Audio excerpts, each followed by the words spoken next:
తెలంగాణ రాష్ట్రం ఏర్పడడానికి 1400 మంది అమరవీరులు ప్రాణ త్యాగం చేస్తే వచ్చినటువంటి తెలంగాణ ఇది. అటువంటి తెలంగాణ అంటే మీకు ఏమైనా గౌరవం ఉన్నదా?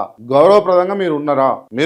మీరు కూర్చున్నది కుర్చీలు ఏవైతే ఉన్నాయో కుర్చీలు కావు. తెలంగాణ రాష్ట్ర ముఖ్యమంత్రి అనే కుర్చీ, లేకపోతే తెలంగాణ రాష్ట్ర మంత్రివర్యులు అనే కుర్చీ, లేకపోతే తెలంగాణ రాష్ట్రం ఫలానా శాసనసభ నియోజకవర్గం అని చెప్పేసి మీరు కూర్చున్నటువంటి కుర్చీ అది కాదండి. తెలంగాణ అమరవీరుల పునాదుల మీద కూర్చున్నారు మీరు. అర్థమైతా ఉందా? ఎందుకంటే వాళ్ళ కష్టం ఉంది, వాళ్ళ బాధ ఉంది. ఆ తెలంగాణ అమరవీరులు ఎందుకు చనిపోయారు? నేను చచ్చిపోతే నా తమ్ముడికి ఉద్యోగం వస్తుంది, నా అన్నకు ఉద్యోగం వస్తుంది అని చచ్చిపోయిండు. నేను చస్తే తెలంగాణ వస్తే నీళ్లు వస్తాయి, నిధులు వస్తాయి, నియామకాలు వస్తాయి అని చచ్చిపోయినరు. నేను చస్తే తెలంగాణ వస్తుంది అని చచ్చిపోయినరు. కాలుతున్న గిన్నె, పొయ్యి మీద ఉన్న గిన్నె మూత తీరు చూస్తాము, వచ్చి ఏ బట్టగిట్ట లేకుండా. అటువంటిది పెట్రోల్ పోసుకొని ఆత్మాహుతి చేసుకున్నారు తెలంగాణ కోసం. మాట రాకుండా నోట్ల బట్ట పెట్టుకొని ఉరేసుకొని చచ్చిపోయినరు తెలంగాణ కోసం. త్యాగాల ఫలితం ఈ తెలంగాణ. ఎటు తీసుకుపోతారు? ఏం చేద్దాం అనుకుంటున్నారు? దయచేసి నాణ్యమైన విద్య, నాణ్యమైన వైద్యం ఇవి ఇవ్వండి.